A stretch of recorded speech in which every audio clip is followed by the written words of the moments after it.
আসসালামু আলাইকুম এসএসসি 27-এর ভাইয়াপুরা, তোমরা যখন বহুপদী রিলেটেড এমসিকিউ সলভ করতে যাবে তখন তোমরা দেখবে যে কোন একটা বহুপদীর মুখ্য সহগ কত, এই টাইপের কোশ্চেন কিন্তু চলে আসছে। তো তখন আমরা এই টাইপের এমসিকিউ কিভাবে সলভ করবো বলতো?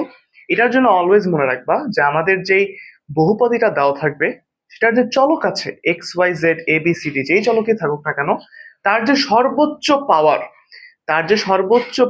চলকের সাথে যে সর্বোচ্চ পাওয়ার থাকবে, ওই সর্বোচ্চ পাওয়ারওয়ালা যে চলকটা তার সাথে যে সহগ থাকে, ওই সহগটাই হয় অলওয়েজ আমাদের মুখ্য সহগ।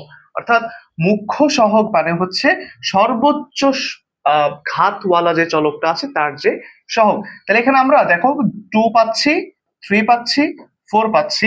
তাহলে এখানে আমাদের সর্বোচ্চ ঘাত বা পাওয়ার হচ্ছে 4। That means x to the power 4।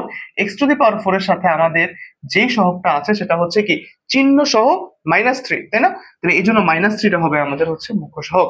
So অনেকে যদি 3 দাগাও তাহলে কিন্তু হবে না, কারণ আমাদের মুখ্য সহগটা অলওয়েজ নিতে হবে চিহ্ন সহকারে।